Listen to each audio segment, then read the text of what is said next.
Se reanudan las audiencias, vista de la causa ROL 3978, requerimiento de inaplicabilidad por inconstitucionalidad respecto al artículo 4º, inciso primero, parte final de la ley 19.886 y del artículo 294 bis del Código del Trabajo, presentado por la empresa de transportes rurales Turbus Limitada.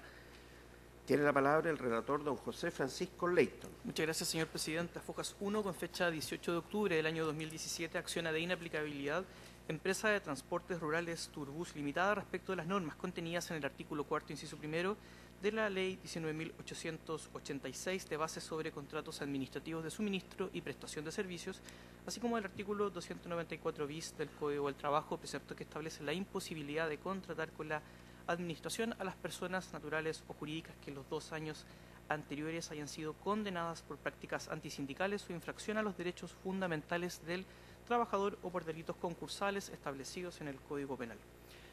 Hace presente la parte requiriente que la gestión pendiente que accede la acción de estos autos consiste originalmente en una denuncia accionada por la Dirección Regional del Trabajo Metropolitana Poniente por prácticas antisindicales en su contra, dando inicio así a un procedimiento sustanciado ante el primer Juzgado de Letras del Trabajo de Santiago, judicatura que dictó en mayo del año 2017 la correspondiente sentencia en que fue condenada a la adopción, entre otras, de una serie de medidas reparatorias, el pago de una multa y en lo concerniente a la materia que es planteada en estos autos, señaló, conforme se lee a Fojas 91 del expediente constitucional, abro comillas, ejecutoriada que sea la presente sentencia, remítase copia de ella a la Dirección del Trabajo de Santiago y al Servicio Nacional de Capacitación y Empleo, cúmplase lo resuelto de ella dentro de 5º día hábil, cierro comillas.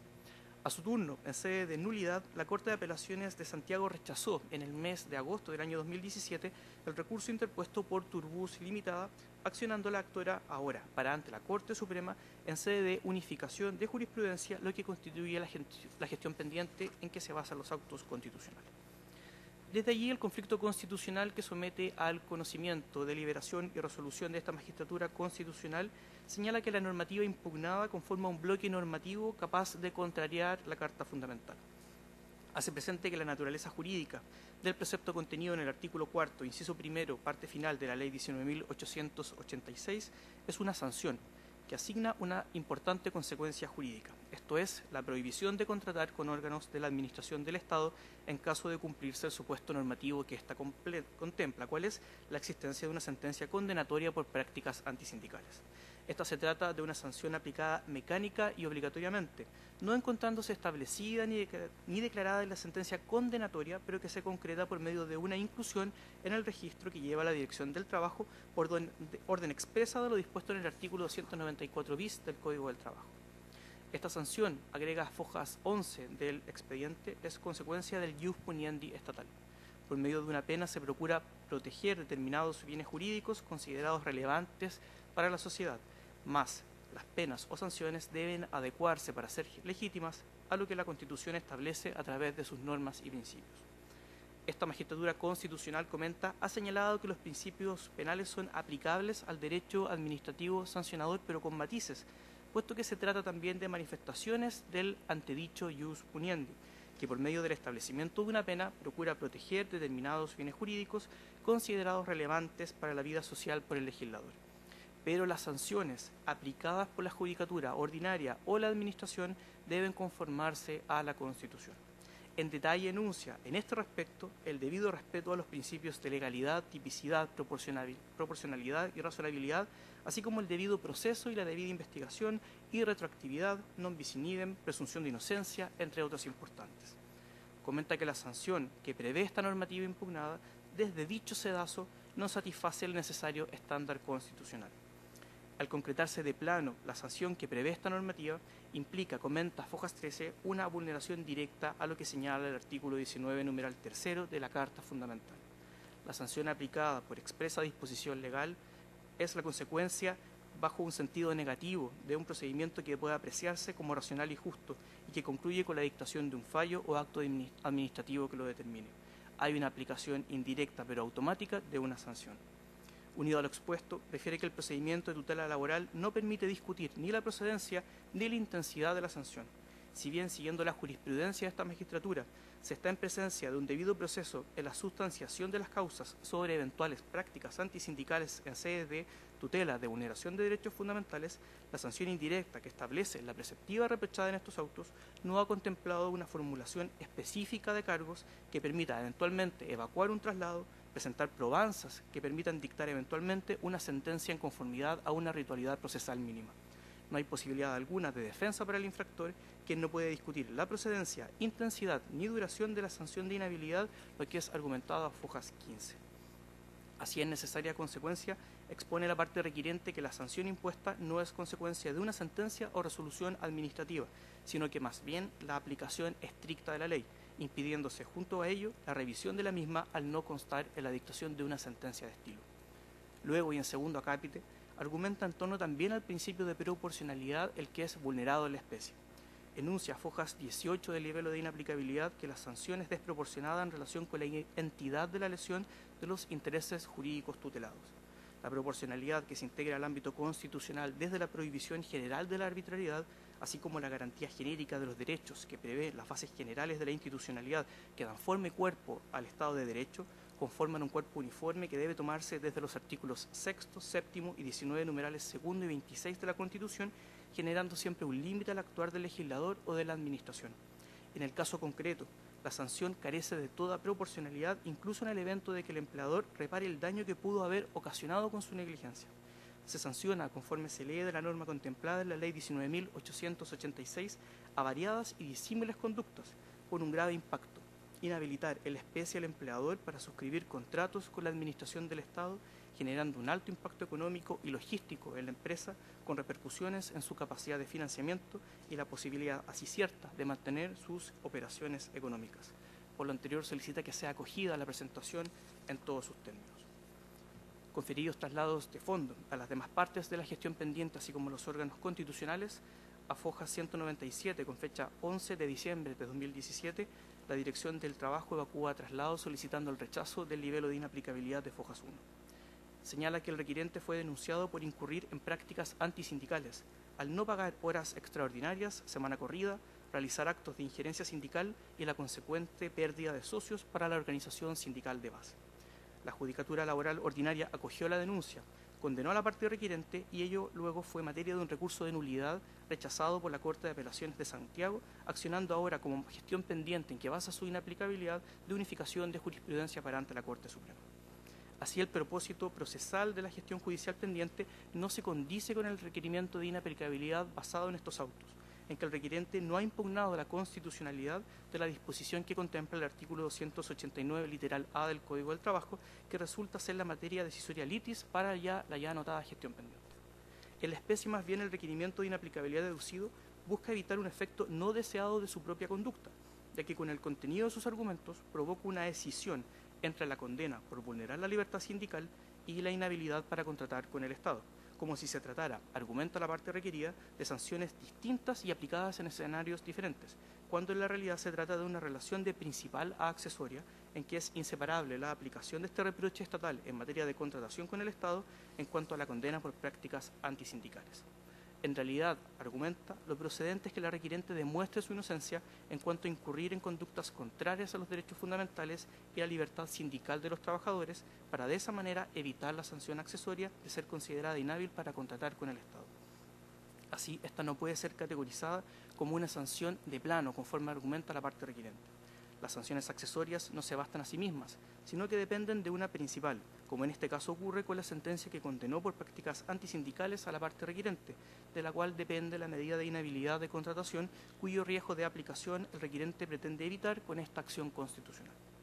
La historia de la Ley 19.886, agrega la Dirección del Trabajo, recoge la necesidad de regular la contratación con el Estado, sea el suministro o prestación de servicios, bajo los principios de transparencia y publicidad, estructurando un registro electrónico de proveedores a cargo de la Dirección de Compras y Contratación Pública que colabore en el cumplimiento de estos importantes principios, lo cual obedece, conforme ya ha señalado esta magistratura constitucional, a un proceso progresivo de protección por parte del Estado de los derechos fundamentales de los trabajadores.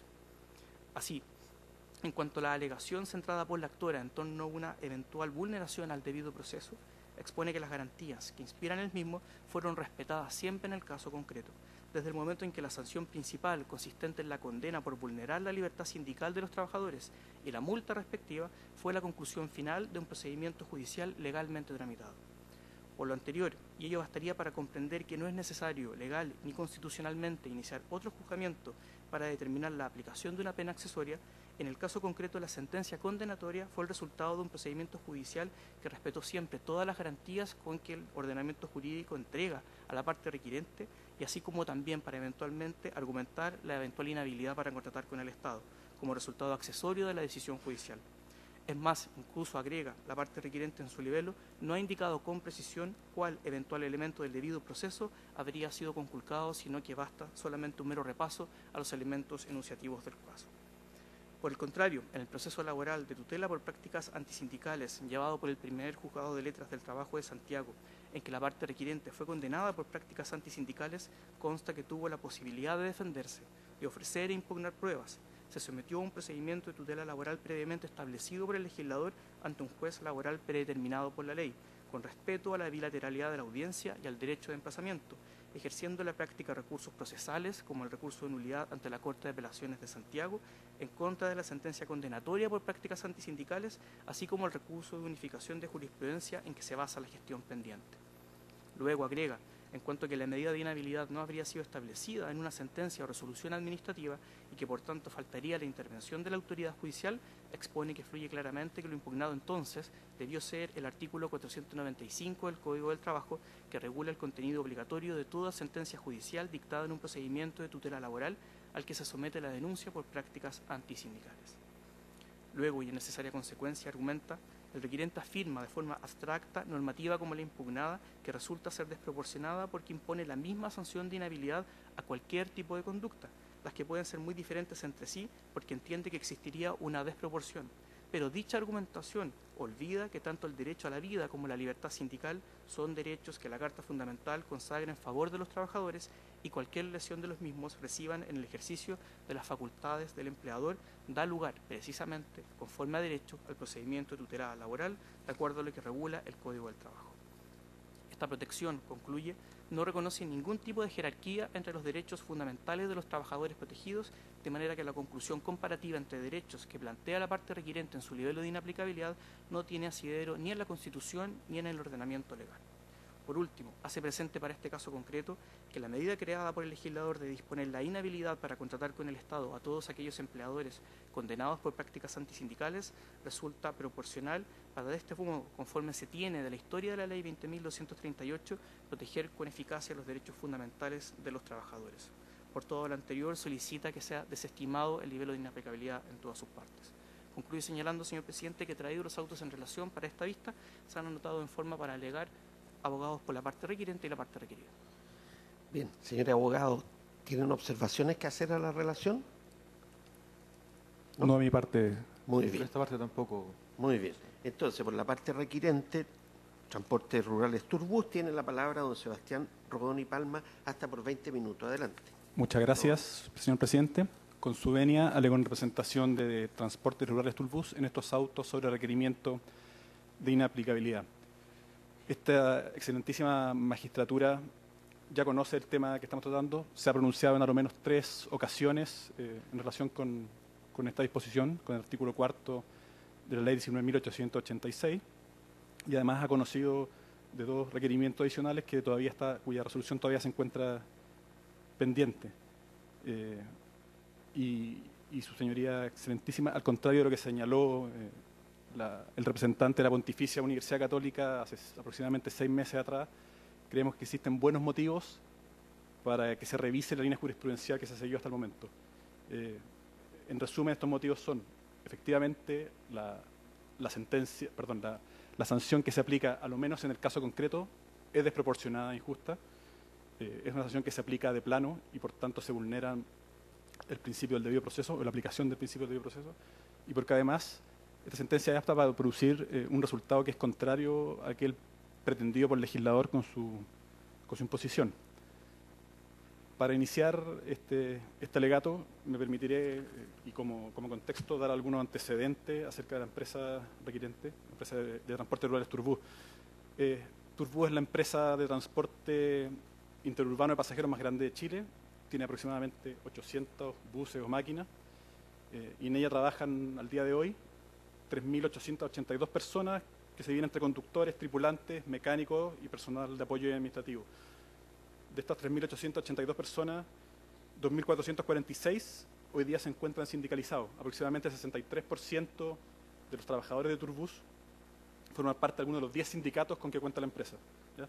Esto da cuenta de que efectivamente esta es una empresa que se ha desarrollado durante el tiempo y la única forma, entendemos nosotros, en que una empresa de esta magnitud se pueda desarrollar y crecer es si existe en la empresa un buen clima laboral. A pesar del éxito que ha tenido la empresa, en el último tiempo efectivamente la industria del transporte interurbano ha cambiado. Básicamente el motivo es el surgimiento de líneas aéreas de bajo costo que ha hecho que hoy día muchas personas que antes preferían o podían solamente transportarse vía terrestre por bus, hoy día prefieran hacerlo por avión, lo que es lógico. Hoy día hay rutas de la empresa como por ejemplo Santiago-Arica o Santiago-Iquique, Antofagasta, que han reducido su frecuencia de manera dramática. Esto ha llevado a que la empresa busque nuevas áreas de negocio y una de esas áreas de negocio efectivamente implica la contratación con la administración pública, ¿ya? Sin embargo, la aplicación de las normas que nosotros hemos motejado de contraria a la Constitución produce o hace imposible que esa contratación sea posible. ¿Qué es lo que pasa? Esta efectivamente es una sanción, por cuanto se asigna una consecuencia jurídica, que es la imposibilidad de contratar con la administración del Estado, para el caso que se cumpla el supuesto normativo, que en este caso es la existencia de una sentencia que condena a una persona por una práctica antisindical. Entonces la sanción se aplica ¿cómo? De manera indirecta, pero obligatoria. ¿Por qué? Porque la sentencia, a pesar de que no contiene esta sanción, ordena que se informe a la Dirección del Trabajo que debe llevar un registro de sentencias condenatorias que en el hecho hace que sea imposible para las empresas condenadas contratar con la administración. Entendemos que el legislador lo que ha pretendido efectivamente es proteger un bien jurídico que es relevante para nuestra sociedad, cuál es la libertad sindical y los derechos de los trabajadores. Sin embargo, también entendemos que es preciso que las sanciones que establece el legislador respeten las reglas y principios que la Carta Fundamental establece en relación con las sanciones. Esta excelentísima magistratura se ha referido en incontables sentencias acerca del ius puniendi del Estado y por medio de los precedentes que existen o que ha dictado este tribunal se han configurado los límites o contornos que se deben respetar y que debe respetar el legislador al momento de establecer sanciones y la administración y los juzgados al momento de aplicar estas sanciones.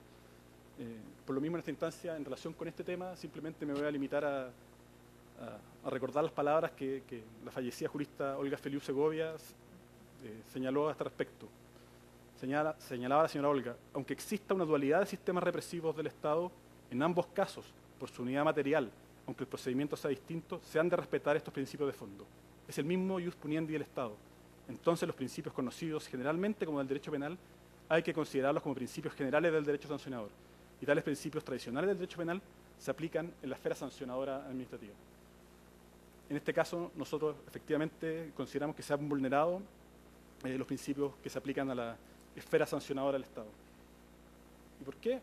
Porque sin perjuicio que sea absolutamente comprensible que el legislador pretenda proteger estos valores, que es la libertad sindical, en el caso concreto, estimamos que la sanción establecida y que busca proteger a los trabajadores es absolutamente proporcionada. Y para demostrar lo que estoy afirmando, me va a permitir hacer algunas comparaciones. En primer término, tal cual se señaló en la relación, a mi representada se le acusó de 3 acciones que configurarían, de acuerdo a lo que estimaba la Dirección del Trabajo, prácticas antisindicales. La primera, haber celebrado contratos de transacción con trabajadores en el marco del cumplimiento de un juicio por pago de hora extraordinaria. La segunda, establecer condiciones más gravosas para un sindicato específico para establecer la jornada laboral de 9×3. Y la última es que la circunstancia de que el sindicato había perdido trabajadores, había un decrecimiento considerable del número total de socios debido a la acción de mi representada. De estas 3 acusaciones, finalmente se desecharon 2 y Turbú fue simplemente condenada por aquella relativa al haber celebrado contratos de transacción con trabajadores en el marco del cumplimiento de una sentencia. A pesar de que las acusaciones eran bastante mayores, simplemente se le condenó por una y la sanción que se le aplicó es la única que establece el ordenamiento jurídico en relación con esto: 2 años de prohibición de celebrar contratos con la administración. El catálogo de sanciones que establece el Código del Trabajo en relación con las prácticas antisindicales es bastante amplio. Por ejemplo, las multas oscilan entre 10 y 150 unidades tributarias mensuales. Y da lo mismo y no importa cuál sea finalmente la multa aplicada. Eso significa cuál es la entidad o la intensidad de cómo se han vulnerado los derechos de los sindicatos, porque la sanción única posible y la sanción que por defecto se aplica es 2 años de prohibición de celebrar actos y contratos con el Estado. Entonces la sanción es idéntica para todo el mundo sin que sea relevante la intensidad del mal causado, porque efectivamente, a pesar de lo que señala la Dirección del Trabajo, acá hay distintas posibles afectaciones. No es lo mismo ocultar eventualmente o no entregar, información a un sindicato que atentar contra la integridad física de un dirigente sindical. No es lo mismo y, por tanto, efectivamente, el legislador previó la posibilidad de establecer distintos tipos de sanciones. Sin embargo, en relación con esta materia, la sanción es única, no tiene matices ni graduaciones. Entonces, en el caso que se trata, entendemos que la gravedad del disvalor o del ilícito que habría cometido mi representada no guarda ninguna relación con la entidad de la sanción que se le está aplicando. No hay una proporción o equilibrio entre las dos situaciones, porque efectivamente en determinados casos podría ser que la sanción sea inocua. A una empresa que no contrata con la administración, la sanción no le significa absolutamente ningún perjuicio. Pero en el caso de mi representada, es una medida muy gravosa y que afecta efectivamente su patrimonio y afecta finalmente su finanza. Simplemente, como se señaló al principio de este alegato, mi representada el último tiempo efectivamente ha contratado con más de 120 entidades públicas. Hoy día, tengo aquí la lista, están contratando con Turbú por lo menos 6 entidades de la administración: el Policlínico Dental de Puerto Montt, Hospital de Victoria, Hospital de Valdivia, Servicio de Salud de Valdivia, Hospital Dr. Ernesto Torres Caldame, Seremi de Salud de la Primera Región. Todas esas entidades hoy día están contratando con mi representado, y eso va a ser imposible si es que efectivamente no se declara inaplicable esta sanción. De otra parte, hay un asunto que probablemente es más grave. Hay dentro de las nuevas áreas de negocios que está buscando mi representada, está, por ejemplo, participar en la futura licitación del Transantiago. No va a poder participar en la futura licitación del Transantiago. O renovar el contrato que hoy día tiene con la concesionaria del aeropuerto de Santiago para transportar pasajeros desde y hacia el aeropuerto. Y aquí la gravedad es mayor porque, a pesar de que la sanción implica 2 años de imposibilidad o de que estaría vedada la contratación con la administración, estos contratos son mucho más extensos que 2 años. Entonces, efectivamente, en la práctica, para mí representada por lo menos, esta es una sanción que es gravosa y además es indeterminada. Yo no sé y no puedo afirmar cuál es el costo de esta sanción, porque es simplemente una sanción que se aplica hacia el futuro. Pero atendida a las circunstancias que he señalado, estimamos que es una sanción que es muy gravosa para mi representado y que, por tanto, no guarda proporción con la actuación concreta que se le imputó en sede laboral. ¿Por qué estimamos que sucede esto, su señoría excelentísima? Creemos que básicamente acá hay un problema de diseño de la disposición. Es una disposición que se aplica, o una sanción que se aplica de plano, ¿ya? No media entre la aplicación de la sanción una sentencia, un acto administrativo, y por tanto no hay un procedimiento racional y justo en los términos que establece el artículo 19, número 3, que anteceda a la sanción. Este excelentísimo tribunal ha reconocido en variadas ocasiones que siempre, cuando se aplica un procedimiento que entraña una sanción o el uso de una potestad sancionadora de la administración, debe necesariamente respetarse las normas del debido proceso. Y en este caso estimamos que eso no sucede. ¿Y por qué digo esto? Porque más allá que en el procedimiento laboral se discuta y se resuelva acerca de la procedencia de que se sancione por eventuales prácticas antisindicales a una persona, los juzgados del trabajo, los jueces del trabajo, no son competentes para pronunciarse acerca de materias propias de este asunto. Ellos no pueden conocer acerca de la idoneidad técnica de mi representado para contratar con el Estado o de la situación financiera de Turbus, que son efectivamente eventuales parámetros que debiera tener en cuenta la administración para contratar. Eso no lo puede conocer un juez del trabajo. ¿Y por qué? ¿Por qué pasa esto? ¿Y por qué se produce esta disgregación de situaciones? Es porque los ilícitos que se pretenden evitar o combatir por medio de esta sanción no tienen ninguna vinculación con los procesos de contratación pública. No tienen nada que ver y no hay ninguna relación entre la protección de los derechos sindicales y la contratación pública, ¿ya? Entonces, ¿cuál es la síntesis de lo que sucede acá? Es que el legislador estableció que se imponga una sanción de manera obligatoria y sin matices, y que implica o importa la inhabilitación para contratar con la administración.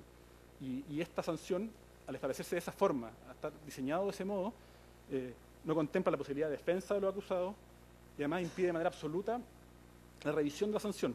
Entonces, en suma, se aplica una sanción que es muy gravosa para mi representado y en la cual no interviene una autoridad judicial. Para concluir, debo hacer presente, y tengo que hacer presente, hay una circunstancia que probablemente no se consideró al momento de establecer esta sanción, y es que por lo menos en el caso de mi representado de Turbus, esta sanción no solamente resulta gravosa para la empresa, sino que además es apta para afectar a los trabajadores de la empresa, por la naturaleza de los servicios que presta mi representado y por la situación que señalé en relación con el cambio en la industria.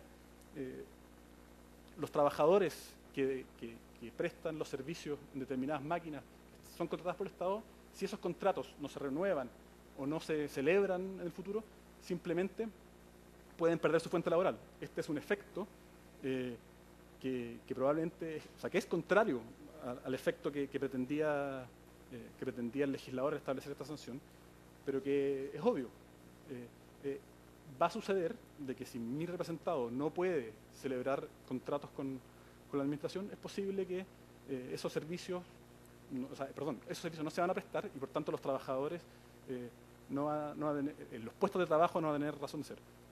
Por los motivos expuestos es que solicito que sea acogido el presente requerimiento de inaplicabilidad, de inconstitucionalidad de los artículos cuarto de la Ley 19.886 y del artículo 294 bis del Código del Trabajo. Muy bien, a continuación, por la Dirección del Trabajo, tiene la palabra don Álvaro Mardones Fonseca, hasta por 30 minutos. Adelante, por favor. Gracias, su señoría, excelentísima. Con su venia, esta parte viene en oponerse y pedir el rechazo de este requerimiento de inaplicabilidad por inconstitucionalidad que ha presentado la empresa Turbus por los siguientes fundamentos. En primer término, efectivamente, como mencionaba en su relación el señor relator, la naturaleza de la gestión pendiente no tiene ninguna relación con la cuestión de constitucionalidad que nos ha presentado la empresa ante este excelentísimo tribunal. En esa sede, lo que se está discutiendo y resolverá el juez, en este caso la excelentísima Corte Suprema, es la eventual unificación de jurisprudencia diversa que existe de los tribunales de alzada de la República en torno a una materia que dice relación con el ánimo o la acreditación de una intención antisindical en todo empleador que vulnera la libertad sindical de sus trabajadores. Situación que la reforma laboral habría dejado, digamos, en un contexto de responsabilidad objetiva, en donde basta acreditar la acción y la lesión a la libertad sindical. Esa es la norma decisoria litis, como mencionaba en su relación el artículo 289 del Código del Trabajo. De manera que uno debe preguntarse en qué va a incidir una eventual inaplicabilidad, una eventual declaración de inaplicabilidad al caso concreto de los preceptos legales que se han impugnado. ¿En qué va a incidir?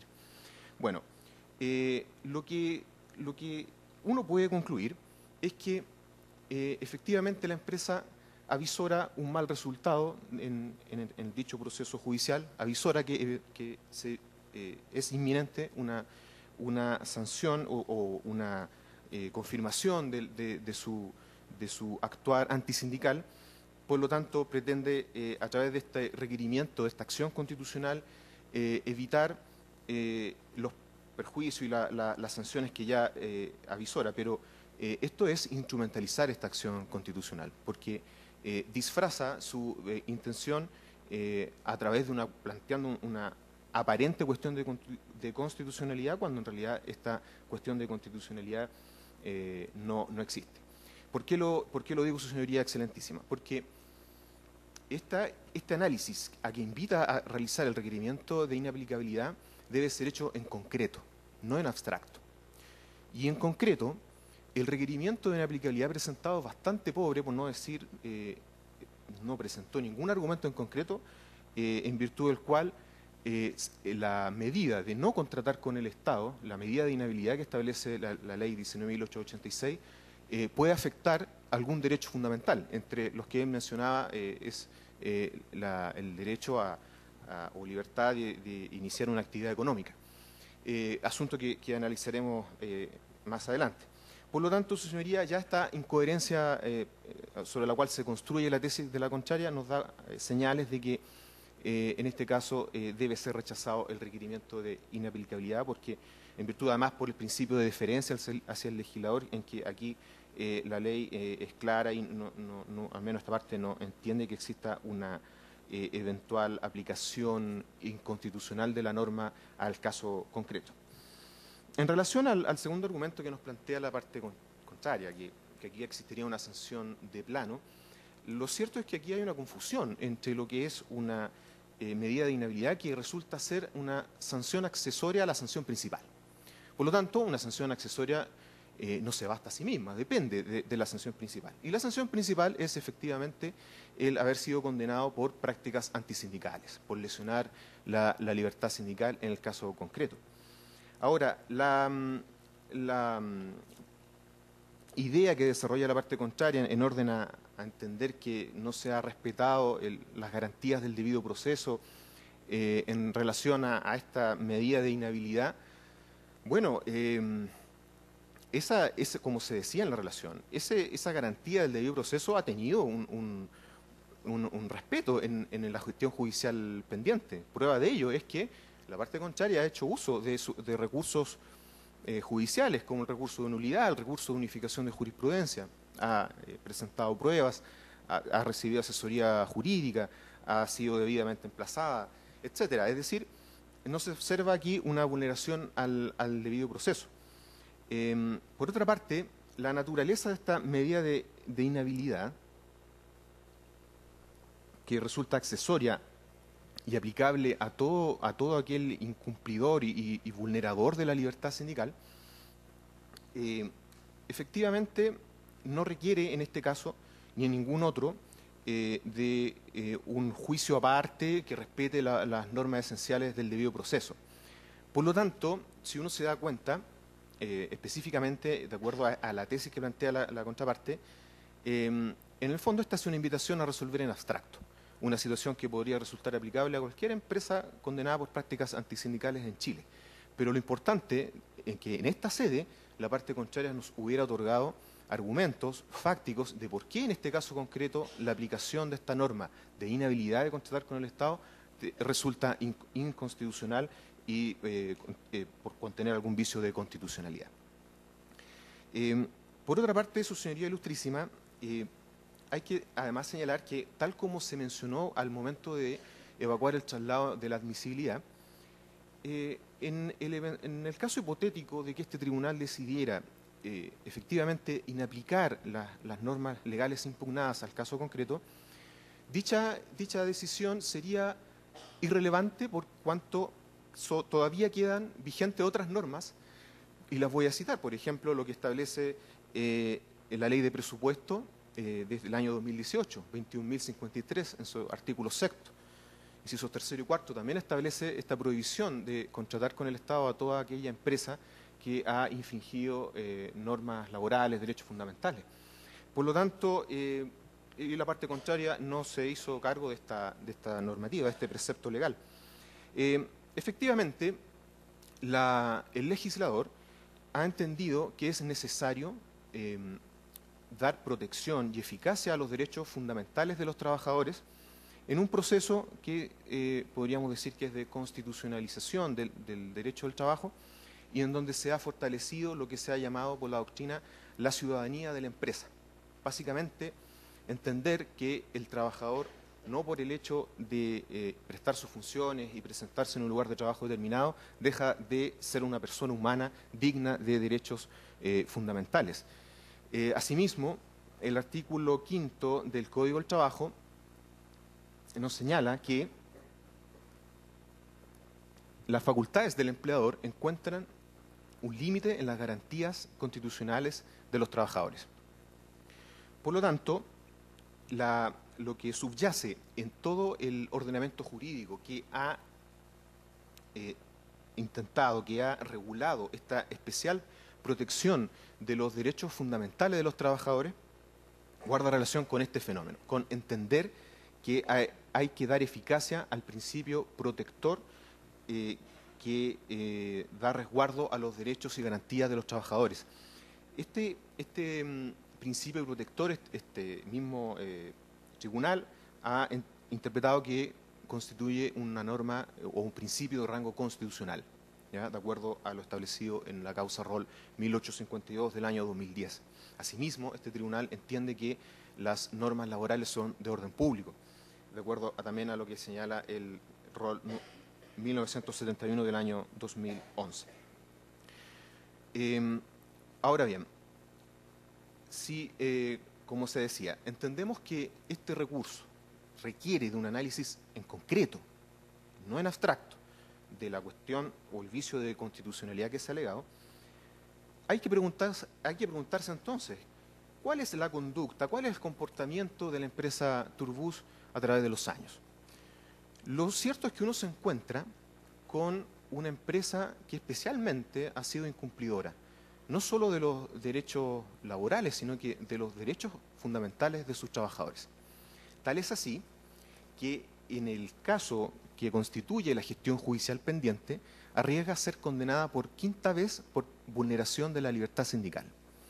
Ya ha sido condenada previamente por prácticas antisindicales, y voy a citar su señoría ilustrísima los roles, 4.921 del año 2005 ante el sexto juzgado de letras del trabajo de Santiago, 4.374 del año 2003, octavo juzgado de letras del trabajo de Santiago, 7.874 del año 2009 del juzgado de letras del trabajo de Antofagasta y RIT S 6-2010 del mismo tribunal.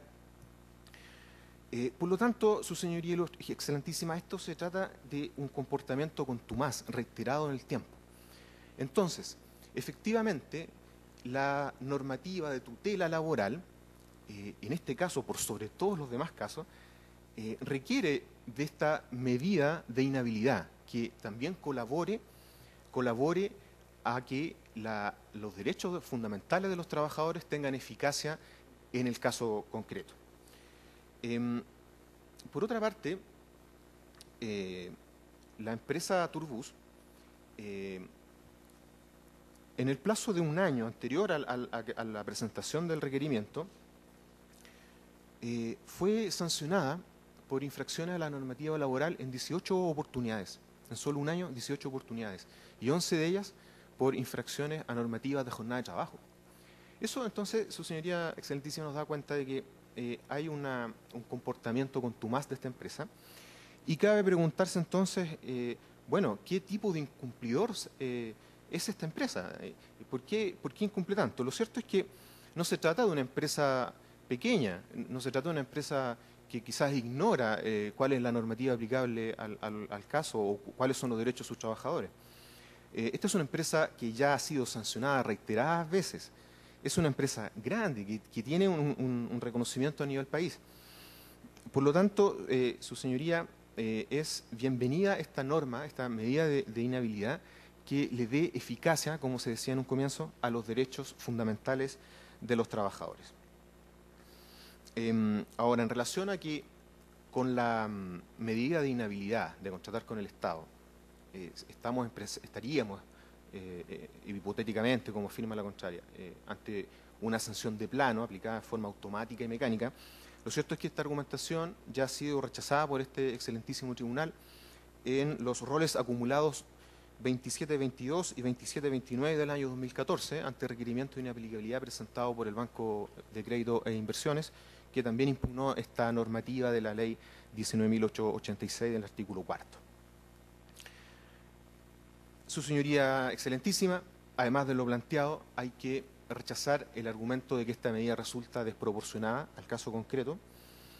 Como ya se señalaba en la relación, esta parte entiende que todos los derechos fundamentales que corresponden a la persona se basan en la dignidad humana y en la naturaleza humana, que es una sola. Por lo tanto, no podemos entender que hay una distinta jerarquía entre los derechos fundamentales, como plantea el requerimiento. También hay que entender que aquí la parte contraria, en forma superficial y liviana, ha afirmado que una eventual medida de inhabilidad para contratar con el Estado afecta esencialmente su capacidad económica y su libertad de efectuar inversiones, de ofertar presentarse como oferente en alguna licitación pública.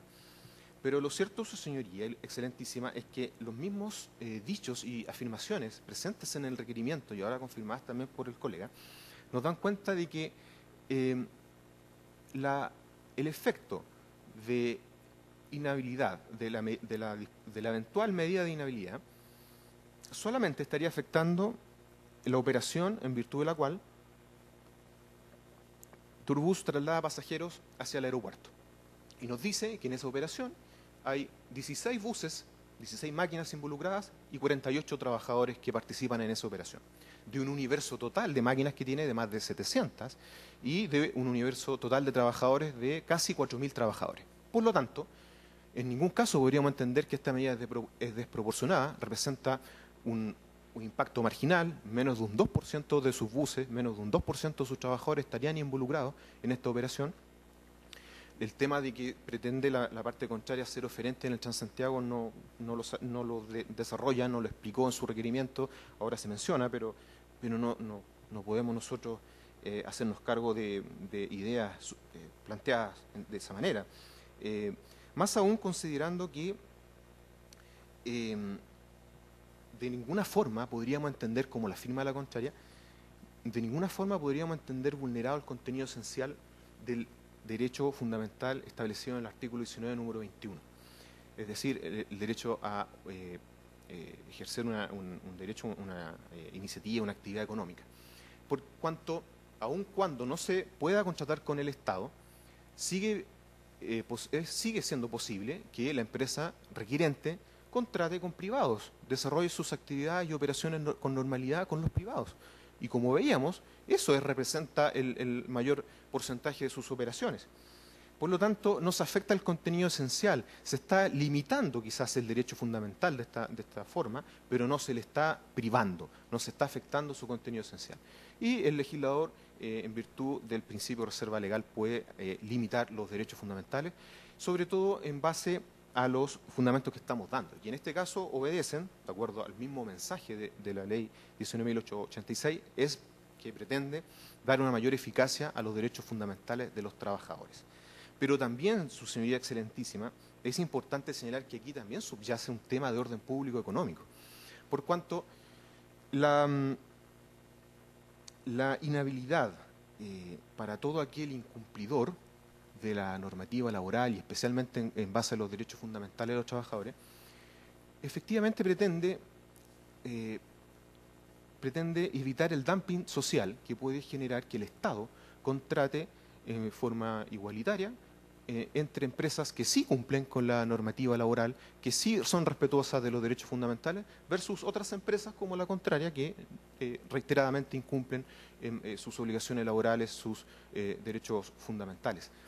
Por lo tanto, aquí hay una normativa que pretende también dar resguardo y protección a una competencia leal y evitar una competencia desleal entre las empresas cuando se contrata con el Estado. Además, aquí también existe el deber del Estado de dar protección a la buena fe contractual cuando se contrata con el Estado. Es decir, en todo el Estado persigue otros fines distintos a los particulares. El Estado lo que pretende es, sencillamente, en este caso, es evitar que con fondos públicos se incentive o se contrate con empresas que son incumplidoras de la normativa y de los derechos fundamentales de sus trabajadores, sobre todo considerando que son fondos públicos y que la finalidad del Estado es perseguir el bien común, ¿correcto? Entonces, efectivamente aquí existe se protege entonces las normas sobre orden público económico, la buena fe contractual al momento de pactar con el Estado y ser un proveedor del Estado. Su señoría excelentísima, dicho todo lo anterior y considerando las características especiales de la empresa Turbus, que también durante el año anterior en que presentó su requerimiento, recibió otras 5 denuncias por prácticas antisindicales ante la Dirección del Trabajo. De esas 5 denuncias, 2 fueron constatadas efectivamente como vulneración de la libertad sindical. Un caso fue conciliado en sede administrativa, no llegó a la sede judicial, y el otro caso sí llegó, me refiero a la causa RIC S 83-2016, radicado ante el primer juzgado de letras del trabajo de Santiago, que llegó a una conciliación. Por lo tanto, esto ya nos da luces acerca de la falta de idoneidad técnica para contratar con el Estado que evidencia la empresa Turbus Limitada. Un caso que podrá ser distinto a otros tipos de empresas, a otro tipo de instituciones que presten otras funciones o que tengan otras finalidades.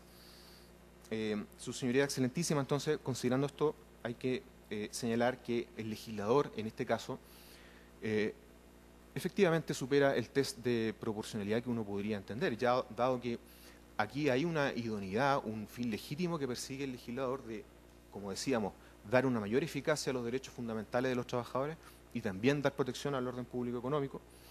Dadas las características de incumplimiento reiterado de Turbus, se da cumplimiento también al principio de necesidad. No se evidencia qué otra medida menos gravosa se puede aplicar en este caso para que efectivamente la requiriente en algún momento dé cumplimiento a los derechos fundamentales de sus trabajadores. Y en cuanto a la aplicación, a la proporcionalidad en sentido estricto aplicado a este caso, bueno, como ya se dijo, la restricción del derecho fundamental de la libertad económica puede ser realizado, no resulta desproporcionado en el caso concreto, dado que la contratación, los contratos que tiene con el Estado Turbus son bastante marginales en relación al universo total de sus operaciones. Por último, su señoría excelentísima, reafirmar la idea de que efectivamente no existe un mayor desarrollo en el requerimiento que nos explique por qué en este caso concreto podría haber una aplicación inconstitucional de los preceptos legales impugnados. Y prueba de ello es que, por ejemplo, el requerimiento también impugna lo que establece el artículo 294 bis del Código del Trabajo, pero no nos desarrolla esta idea, no nos aporta fundamentos fácticos, jurídicos de por qué existiría en este artículo un vicio de constitucionalidad. Es más, lo asocia a una operación en donde eventualmente la Dirección del Trabajo tendría participación en la inhabilidad de contratar con el Estado y de ser marginado y de que la empresa Turbus sea marginada de los registros de proveedores del Estado que conserva Chile Compra. Pero cuando uno lee la normativa legal de este artículo, se da cuenta que lo único que establece es que existe una obligación de la Dirección del Trabajo de llevar un registro de todas las condenas por prácticas antisindicales y de publicarlas semestralmente, una vez cada 6 meses, y ponerlas en conocimiento público. Por lo tanto, de esta perspectiva no hay ninguna vinculación con los vicios de constitucionalidad que alega o que pretende alegar la parte contraria. En la operación fáctica de cómo Chile Compra se entera de los infractores de la libertad sindical, bueno, eso es una materia que se ha establecido no en base a una norma legal, es un convenio que existe entre la Dirección del Trabajo y Chile Compra, pero que no se vincula directa ni indirectamente, o quizás indirectamente, pero no directamente con esta norma del 294 bis del Código del Trabajo. Por las anteriores consideraciones, su señoría excelentísima, esta parte solicita entonces que se rechace el requerimiento de inaplicabilidad por inconstitucionalidad con expresa condenación en costas de la parte contraria. Muy bien. Señora ministra, señores ministros, ¿hay preguntas que hacer? No siendo así, concluida la audiencia.